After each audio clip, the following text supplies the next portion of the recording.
بسم اللہ الرحمن الرحیم والصلاة والسلام علی رسولہ الکریم وعلی آلہ وصحبہ اجمعین، اما بعد۔ میرے محترم بھائیوں، بہنوں، بچوں، بچیوں، عزیزوں، جاننے والے، نہ جاننے والے، السلام علیکم ورحمۃ اللہ وبرکاتہ۔ کچھ دنوں سے میں قرآن سے اللہ کی پسندیدہ ہستیاں کون ہیں، کہ اللہ کس کو پسند کرتا ہے، ولی دوست کو کہتے ہیں۔ تو اللہ کا دوست کون ہے؟ وہ یہ کوئی وراثتی چیز نہیں ہے کہ ایک بڑے اولیاء اللہ تھے تو اب ان کا بیٹا بھی انہی جیسا ہوگا۔ ہمارے یہاں وراثت چلتی ہے کہ بڑے بزرگ کا بیٹا بھی بزرگ بن جاتا ہے، چاہے وہ کلین شیو ہو، وہ لوگ اس کے پاؤں چوم رہے ہوتے ہیں، جہالت ہے۔ تو آج میں تھوڑا سا سورہ بنی اسرائیل ہے، اس میں بھی سارے اخلاق بیان ہوئے۔ میرے بھائی بہنوں، ایمان لانے کے بعد انسان بنتا ہے، اور اس کے بعد اس کی قیمت، اس کا بڑا پن، اس کی وجاہت، اس کی شرافت وہ پیسوں سے نہیں ہوتی۔ پیسوں سے انسان مالدار تو ہو جاتا ہے، بڑا نہیں بنتا، بڑا نہیں بنتا۔ ہمارا علم غلط ہو گیا۔ بڑا بڑا بندہ جے بول دیا 3 ملین، یہ 200 مربع، یہ نوابہ فلانا ہے، نوابہ فلانا ہے۔ میرے بھائیو، یہ بالکل غلط علم ہے۔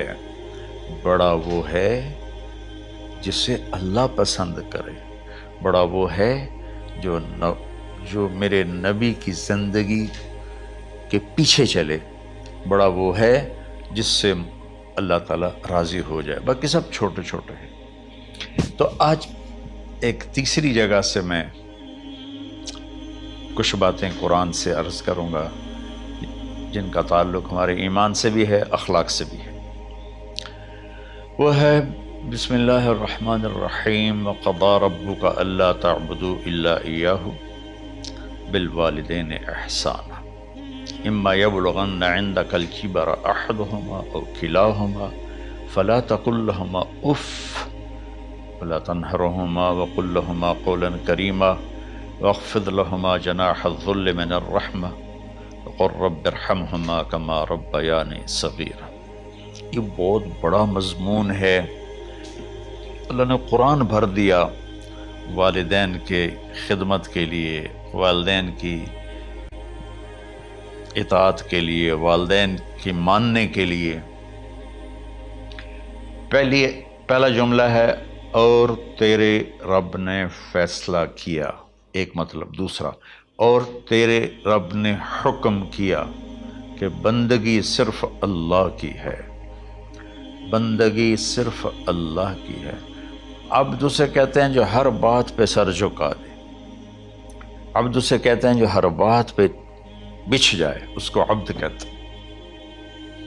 تو اللہ کہہ رہا ہے میرے بندو، میرا ایک فیصلہ ہے اور میرا ایک حکم ہے، میرے سوا نہ تمہارا ہاتھ کسی کے آگے پھیلے، نہ تمہاری گردن کسی کے آگے جھکے۔ ایک دوسرے سے مدد لینا، اس کو ایک دوسرے کی تعاونوں میں آ جاتا۔ تعاونوا علی البر والتقوی، ایک دوسرے کا ساتھ دو، ایک دوسرے کی مدد کرو۔ میرے نبی قرضہ اٹھاتے تھے۔ میرے نبی جب انتقال ہوا تو آپ کی زرہ 9 وسق پر، وسق 5 من کا ہوتا ہے، تو وہ جو کے بدلے آپ نے زرہ رکھوائی تھی کہ جب میں تمہیں ادا کروں گا زرہ لے لوں گا، اور آپ کا انتقال ہو گیا، آپ زرہ اپنی واپس نہیں لے سکے۔ وہ چیزیں جن کا تعلق صرف اللہ کی ذات سے ہے اور کوئی نہیں کر سکتا، اس میں صرف اللہ کے آگے ہاتھ پھیلا، جیسے ہم کہتے ہیں مدد، نصرت۔ اللہ کہتا میں ہوں، الا ان نصر اللہ قریب، سنو میری مدد تمہارے قریب ہے۔ تو اللہ تعبدوا الا ایاہ، بس ایک چھوٹا سا جملہ اللہ نے یہاں کیا، چونکہ یہاں اللہ نے والدین اور اخلاق بتانے تھے تو اپنے لیے صرف ایک جملہ بولا، باقی باتیں بھی اللہ کے لیے ہیں، لیکن اللہ نے میری بندگی، اس بندگی سے مراد 5 وقت کی نماز نہیں ہے، حج، روزہ، زکوٰۃ نہیں ہے اس کی مراد، یہ ساری باتیں داخل ہیں، اور اس کے ساتھ 24 گھنٹے کی زندگی اللہ کی مرضی پر گزارو، نفع آئے تو شکر ادا کرو، نقصان ہو تو صبر کرو، برداشت کرو، پھر بھی شکر ادا کرو، کہ میرا رب یہ کہہ رہا ہے کہ میں نے صرف اللہ سے تعلق جوڑنا ہے۔ اللہ کے نبی نے اپنے چچا زاد بھائی عبداللہ بن عباس سے فرمایا کہ یا غلام، اے نوجوان، اوصیک بکلمات فاحفظہ، میں تمہیں چند باتوں کی وصیت کرتا ہوں، کیا؟ احفظ اللہ، احفظ اللہ یحفظک اللہ، یحفظک اللہ، اللہ کے اوامر کی حفاظت کر، اللہ تیری حفاظت کرے گا۔ احفظ اللہ تجدہ تجاہک، تو اللہ کے اوامر، اسلام، حلال حرام کی پہچان کر کے زندگی گزار تو اللہ کو ہر وقت تو اپنی مدد کے لیے تیار پائے گا۔ اور لمبی حدیث ہے، عشاء کی نماز کا وقت ہو رہا ہے، اس میں وہ جملہ جو اس میرے مضمون سے متعلق ہے، وَإِذَا سَأَلْتَ فَاسْأَلِ اللَّهِ، جب بھی مانگو اللہ سے مانگو، جب بھی مانگو اللہ سے مانگو، اللہ کے سوا کوئی دینے والا نہیں ہے، صرف اللہ ہے دینے کے لیے۔ وَإِذَا اسْتَعَنْتَ فَاسْتَعِنْ بِاللَّهِ، اور جب مدد کے لیے ہاتھ اٹھاؤ تو صرف اللہ کو پکارو، جب ضرورت حاجت کے لیے، مدد کے لیے ہاتھ اٹھاؤ تو اپنے اللہ کو پکارو۔ تو یہ حدیث کی بات بھی ہے اور یہ قرآن کی بات بھی ہے۔ اس کے بعد آگے اللہ کہتا ہے وَبِالْوَالِدَيْنِ إِحْسَانًا، اور اپنے والدین کے ساتھ احسان کرو۔ احسان کا کیا مطلب ہے؟ اللہ آگے اسی کی تشریح کر رہا ہے۔ ویسے احسان کا مطلب عربی میں ہوتا ہے، یہ جو ہمارا اردو کا احسان ہے، میں تیرے تو احسان کیتا ہے تو ہوں میں نالے کی کر رہے ہیں، یہ بھی مطلب ہے، لیکن احسان کا اصل مطلب ہوتا ہے، احسان حسن سے ہے، حسن، حسن سے الف، 2 الف ملے اور احسان بن گیا۔ احسان کا مطلب ہوتا ہے کسی بھی کام کو جو دنیا کا ہے، دین کا ہے، اسے انتہائی خوبصورت طریقے سے کرنا۔ جیسے کسی دلہن کا میک اپ ہوتا ہے نا، تو 5-6 گھنٹے 4 گھنٹے کے بعد وہ کہتی ہے، جو ہوتی ہے اس کا میک اپ کرنے والی، کہ جی بس یہ مکمل ہو گیا ہے اور اب اس سے آگے نہیں ہے۔ تو آخری اچھائی کی آخری انتہا پر پہنچ کے کام کرنے کو احسان کہتے ہیں۔ تو میرا اللہ کہہ رہا ہے، میرے بندو، اپنے والدین کے ساتھ وہ کرو کہ جو بھلائی کی، خدمت کی، ماننے کی آخری حد ہے۔ سبحان اللہ۔ وبالوالدین احسان، بالوالدین پہلے ہے، احسان بعد میں ہے۔ اللہ تعالیٰ نے باقی سب کو پیچھے کر کے فرمایا کہ دیکھو، خاص طور پہ ماں باپ کے ساتھ وہ رویہ کرو کہ ان کے دل سے دعائیں نکلیں۔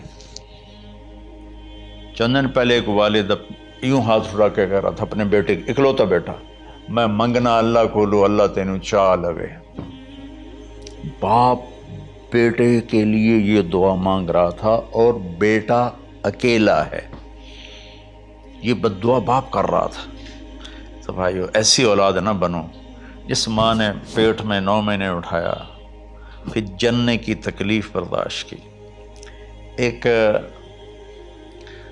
شخص آیا حضرت عبید بن عمیر کے پاس کہ حضرت، میں نے ماں کو اپنے کندھے پہ بٹھا کے پیدل حج کرایا ہے، مینا لے گیا، عرفات لے گیا، مزدلفہ، پھر مینا، پھر مکہ، تو کیا میں نے ماں کا حق ادا کر دیا؟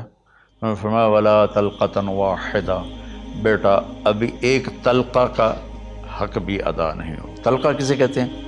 جب بچہ پیدا ہونے کا وقت آتا ہے تو ماں کو دردوں کی لہریں اٹھتی ہیں، وہ اتنی خوفناک ہوتی ہیں کہ ماں چیخ چیخ کے رہ جاتی ہے، اور بعض اوقات ڈیلیوری لیٹ ہو جاتی ہے تو وہ تڑپتی ہے، روتی ہے۔ وہ جو لہریں ہیں نا پیٹ میں آتی ہیں جاتی ہیں، آتی ہیں جاتی ہیں، ایک لہر جو درد کی اٹھتی ہے اس کو کہتے ہیں طلقہ۔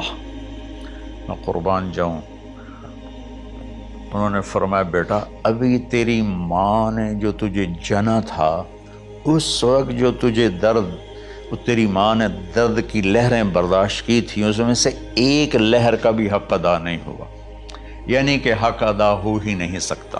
یہ مطلب کہ حق ادا ہو ہی نہیں سکتا کہ بیٹا ابھی ایک کا بھی نہیں۔ پھر حضرت عبداللہ بن عمر سے ایک شخص نے پوچھا کہ اچھا یہ جو آدمی تھا یہ خراسان، یہ ایران میں ہے اور افغانستان میں، یہاں سے ماں کو پیدل کندھے پہ بٹھا کے مکے پہنچا تھا، اندازہ لگا اس نے کتنی مشقت اٹھائی۔ اور عبید اللہ بن عمیر کہتے ہیں بیٹا ابھی ایک لہر کا حق ادا نہیں ہوا۔ یہی سوال حضرت عبداللہ بن عمر سے کیا ایک شخص نے کہ حضرت میں نے اپنی ماں کو حج کرایا ہے، سارا میں نے پیدل کرایا ہے اور کندھے پہ اٹھا کے کرایا ہے، تو کیا میں نے ماں کا حق ادا کر دیا؟ وَلَا زَفْرَةً وَاحِدًا وَلَا زَفْرَةً وَاحِدًا۔ کہ بیٹا تیری ماں نے تجھے پالتے ہوئے جو تھک تھک کے لمبے لمبے سانس لیے، ہوکے بھرے، ابھی ایک ہوکے کا حق بھی ادا نہیں ہوا، یعنی حق ادا ہو ہی نہیں سکتا۔ تو احسان کے آگے تشریح آ رہی ہے۔ تو آج میں صرف اتنی بات کروں گا کہ میرے بھائیوں، میری بہنوں، میرے بچوں، میری بچیوں، اللہ کے واسطے ماں باپ کو دکھ نہ دینا ورنہ اللہ بھی ناراض ہو جائے گا۔ چند دن پہلے ایک بچہ بچی میرے پاس آئے، دونوں میڈیکل اسٹوڈنٹ تھے، کہیں کہ ہم شادی کرنا چاہتے ہیں۔ تو بچی نے کہا جی میرے والدین ناراض ہیں، وہ نہیں، اس رشتے پر راضی نہیں ہیں۔ تو میرے باپ کہتے ہیں اگر تو نے یہاں رشتہ کیا تو تیری میری ایک درمیان ایک خط آئے، کھچ جائے گا، خلیج، ہم اس پار نہیں آئیں گے تو اس پار نہیں آئے گی۔ میں نے کہا بیٹی جس ماں نے تجھے 9 مہینے پیٹ میں پالا، 2 سال تجھے دودھ پلایا، تیری پوٹیاں پیشاب صاف کیا، تجھے پیمپر باندھے، تجھے اٹھ کے راتوں کو اپنی چھاتی سے دودھ پلایا، کیا اب اس کا اتنا بھی حق نہیں کہ تم اس کی رائے کا احترام کرو؟ اتنا بھی حق نہیں ہے؟ تو میں نے کہا بیٹا میری کوئی رائے نہیں ہے، تو اگر تیرے ماں باپ راضی ہیں تو بسم اللہ ضرور کر، اگر راضی نہیں ہیں تو دیکھو موت تک تجھے ماں باپ کی دعا نہیں ملے گی، اور ماں باپ کی دعا نہ ملی تو کچھ بھی نہیں ملے گا۔ تو بھائیو دوستو، خاص طور پر آج کے کالج کے نوجوان بچے بچیاں یہ ماں باپ کے ساتھ بہت بدتمیزی کرتے ہیں، چونکہ اس میں والدین کا پہلا قصور ہے کہ انہوں نے ان کو دین نہیں سکھایا۔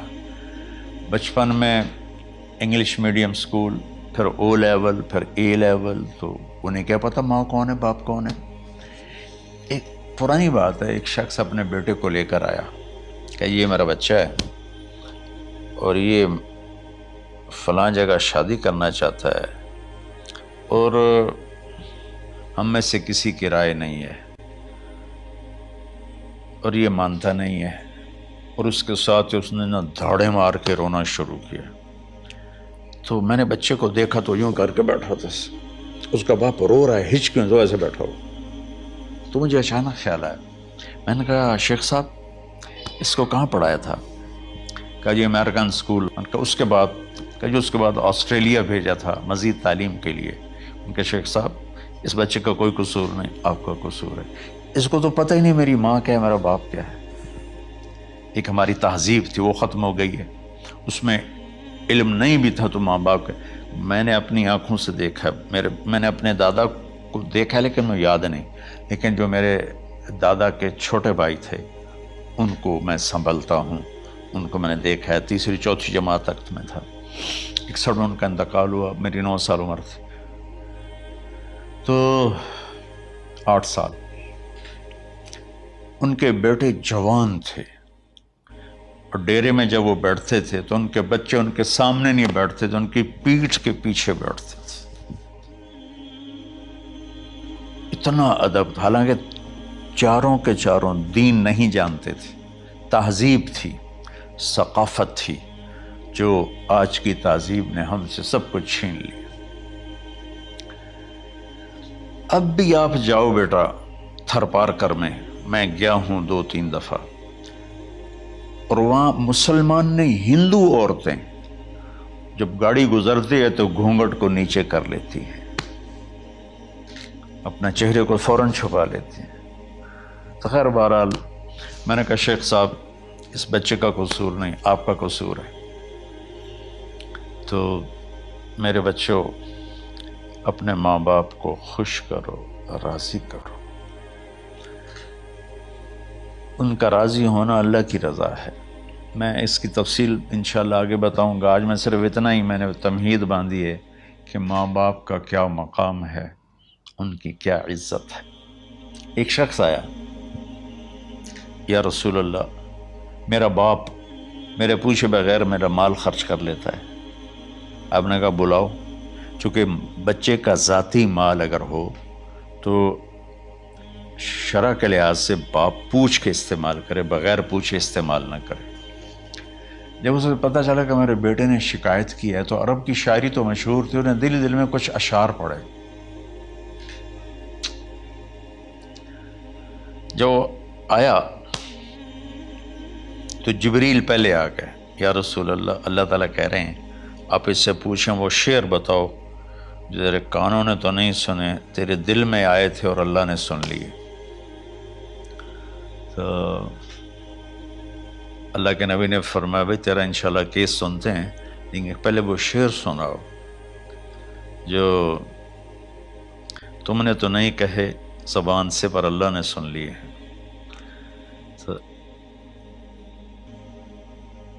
پھر اس نے وہ اشعار پڑھے، اور اس کے آگے کیا ہوا یہ میں انشاءاللہ اگلے کلپ میں بتاؤں گا کہ باپ کا کیا مقام ہے، ماں کا کیا مقام ہے۔ السلام علیکم ورحمۃ اللہ۔